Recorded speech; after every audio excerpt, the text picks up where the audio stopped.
A man has fallen into the river in Lego City. Howdy. Hey, there's the giant spider running around town. I'm aware. What do you mean you're aware? I'm aware, and I'm working on it. Aren't you supposed to work on that, Outer Wilds video? Like I said, I'm working on it. I'll call you back later.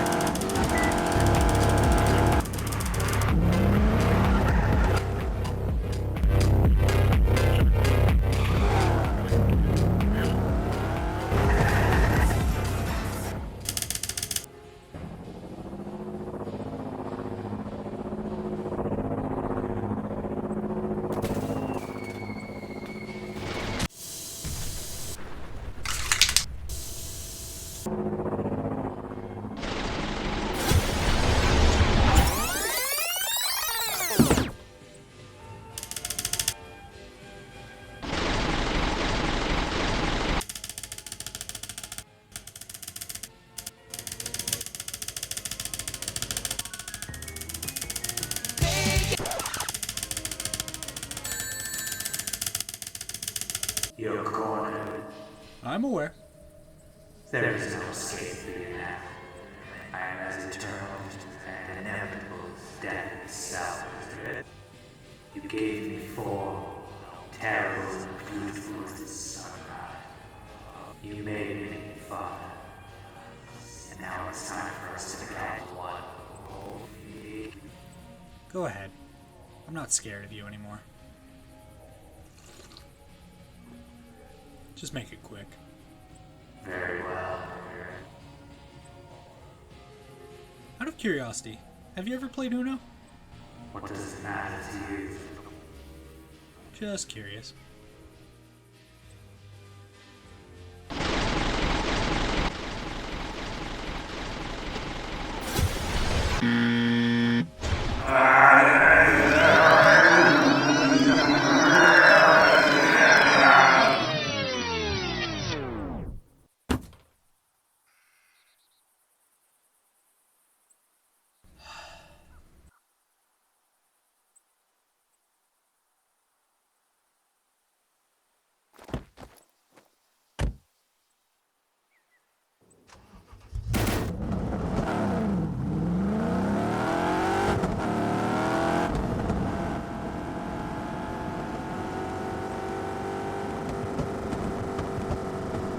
I think you should play Outer Wilds.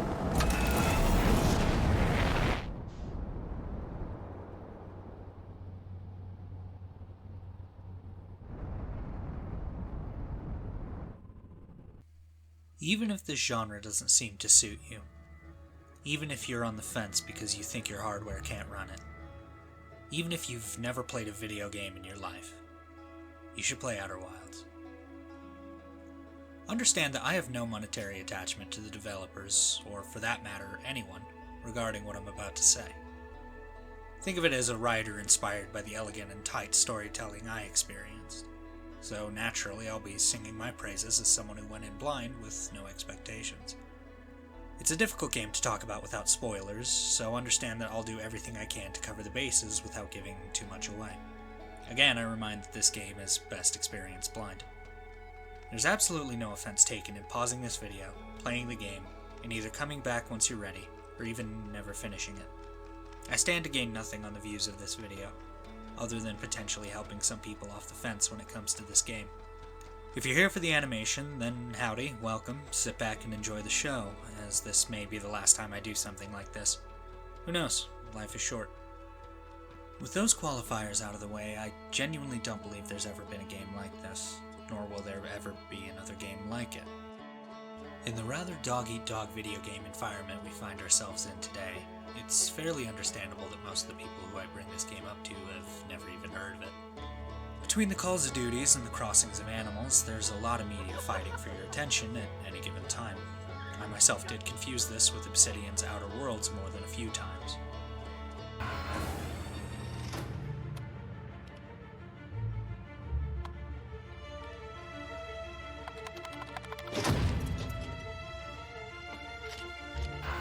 While one is a nice palate cleanser of a first-person space-themed RPG, The other is inspiring me to make this video, animation and all.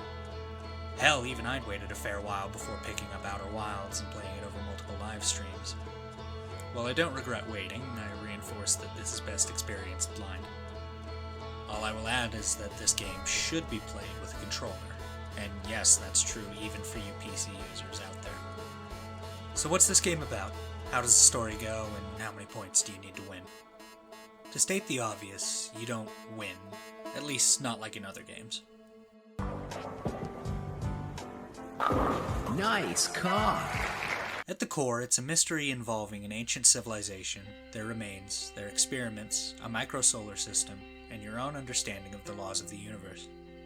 There is a load of danger in this tiny little solar system, and avoiding death can be tricky.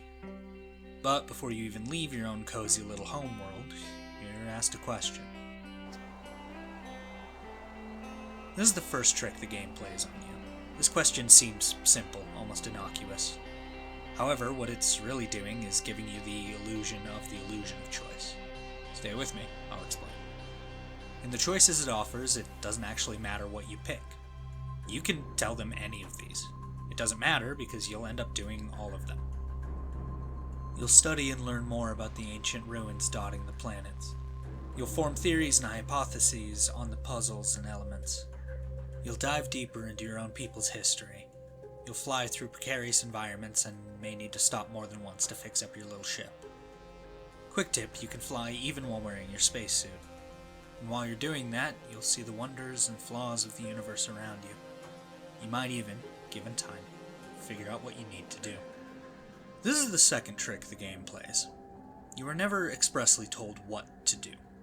There's a short tutorial series showing the basic controls, but they're integrated in a relatively diegetic way. You can place your own markers to assist in landing on the planets, however, exploration is left to you. The developers trust you. They give you the puzzle pieces and the tools, and they leave you to put it all together. There's a console in your ship keeping notes and helping you track the many floating elements of the mystery. However, it exists as another gadget in your arsenal. But doing what it does, Outer Wilds doesn't need coins or XP or any sort of reward system. Learning here is a reward all its own. Because in this illusion of choice, it doesn't matter where you go or what you set out to do. Every lead ties into the greater mystery. I'd recommend keeping both a pen and paper, as well as an open mind as you traverse the game. As alluded to earlier, you'll make theories and assumptions. You'll chase down leads and slowly figure things out. The most important advice I can offer is that you may be wrong, and that's okay. It's better to learn and grow than to have been right all along. Keep an open mind and never settle. And I don't just mean in the game.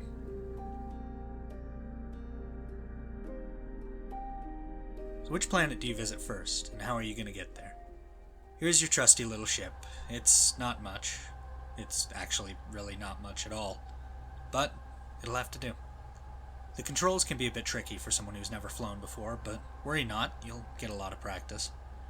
Think of it less like a rocket ship and more like a helicopter with extra wood paneling on the exterior. And don't forget the duct tape. As for adventuring and getting started, let's start in and move out. There's the sun, which I'm told is rather hot. Landing there might be tricky, though the observant among you might notice something precariously orbiting ever closer to the surface. There's these twin planets, spinning round and round in their macabre ballet. One of sand, one of rock. Something here makes me think of time, or its measure. There's home, of course, with its geysers and friendly faces. With marshmallows and campfires between the old bark. It may be worth staying here, even if just for a bit.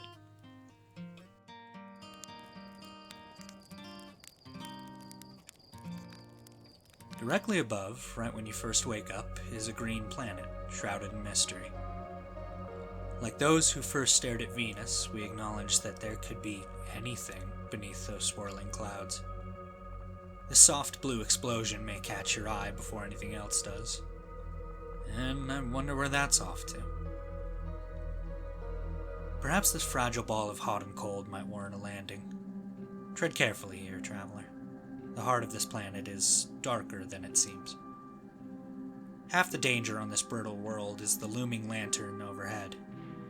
While hostile both in appearance and nature, a savvy pilot might be able to find something here.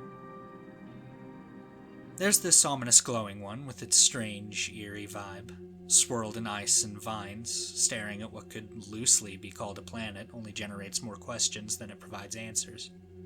Or so it might seem. There appears to be a moon orbiting it.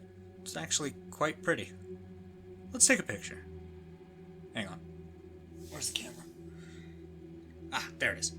And, Where'd it go? Oh, the comet! With its perilous orbit, it may be tricky to land on.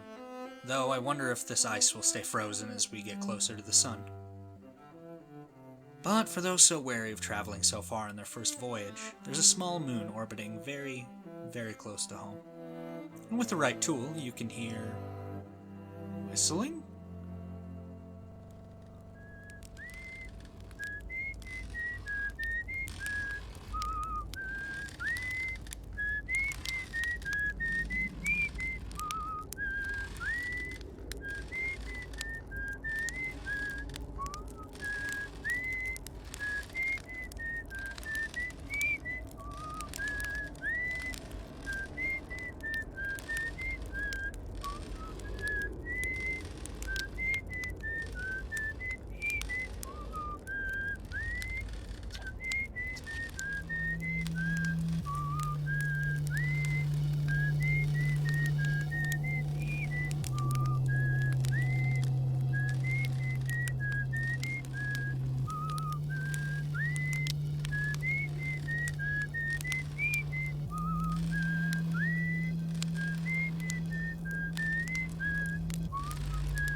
What about time? Shouldn't the game punish you for wasting time? What of all that talk of adventure and danger? And we arrive at the third trick this game plays. Time. A lazier writer might compare the experience offered here directly to the movie Groundhog Day. While not an entirely inappropriate comparison, I believe it's a reductive example that entirely misses the meaning of both the game and the movie. One you watch, seeing the character make choices and go through a similar day over and over. Here, you are the character. You are in control. And only you can decide what happens next. Only you can see what you need to see, read what you need to read, and not burn another marshmallow! Ugh!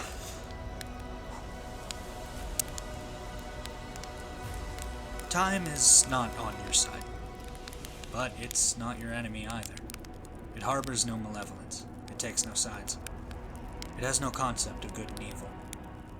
Truth be told, time does not care. It just moves. It would take an immense amount of force to stop it, an even greater force to turn it back. Something on the order of magnitude of, I don't know, a supernova. But would that be enough? Or would it merely be just enough energy to open a portal and send some information? Like an email sent some 20-odd minutes into the past. What would you even include in that email? Who would you send it to? How about everything you learned so far? The intricacies of the science that the ancient inhabitants of this small solar system understood. You could also include their trials and tribulations. And why not their flirtatious notes while you're at it? You could send what they wrote, so that a younger you may study all of it which couldn't be read in a single afternoon. Why not send your own discoveries? The magnificent sights you saw, the wonders of these tiny worlds, that time you burnt yet another marshmallow that was almost perfect! As much as you might not want to. Perhaps send back that time you left the airlock without a suit on, or when you ventured just a little too far and ran out of air. Perhaps the terrors held deep within this grim garden. It's painful, but maybe you, 20-some-odd minutes ago, could avoid it, and similar fates. Maybe you could learn what it is you need to do. You could also include that perfect marshmallow, and how long it took you to get it just right. Maybe leave out the dozens burned to a crisp. Ultimately, it doesn't matter how long it took you, because time is not on your side. But it's not against you either.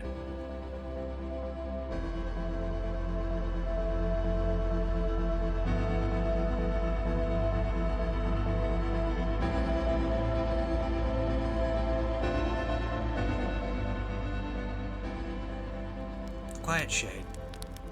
Being in the dark isn't such a bad thing. If anything, it creates a grander appreciation for the light.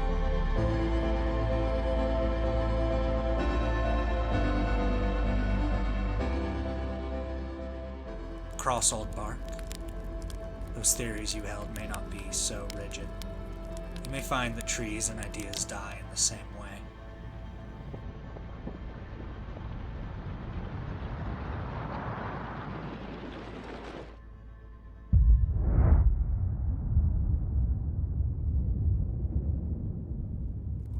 In the ancient glade, don't dismiss what those who came before you learned.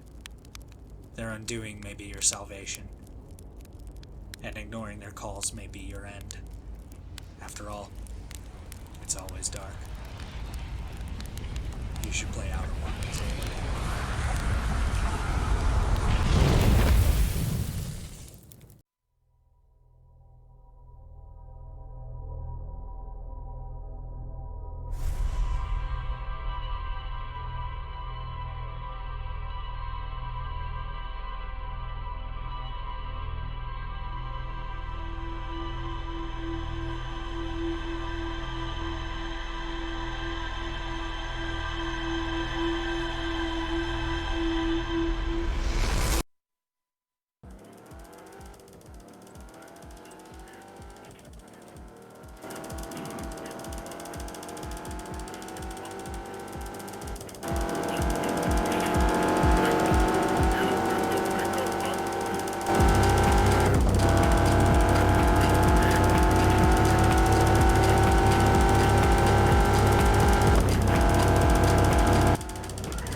love you, and I miss you. Howdy! Hey, there's the giant spider running around town. I'm aware.